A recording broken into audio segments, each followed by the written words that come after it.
108 ప్రదక్షిణాలు చేస్తే ప్రదక్షిణం చేసేటప్పుడు మీరు ఏవి పడితే ఇవి పెట్టి లెక్కలు పెట్టకూడదు. నేను చాలా చోట్ల చూస్తుంటాను, కాగితాలు పెన్ను పట్టుకొస్తుంటారు, పట్టుకొచ్చి ఏవో 1 2 3 4 5 ఏదో వేసుకుంటారులా ఉంది, పెన్నుతో గీతలు పెడుతుంటారు.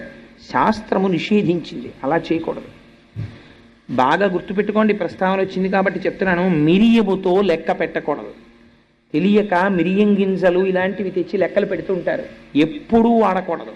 వాటి యందు ఉగ్రత ఉంటుంది, అందుకని మిరియాలు లెక్కకి తేకూడదు.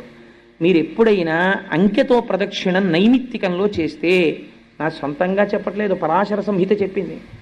మీరు ఇలాంటి రోజున 108 ప్రదక్షిణాలు చేస్తే ఎలా చేయాలో తెలుసండి, మీ కామ్యము తక్షణము నెరవేరిపోతుంది.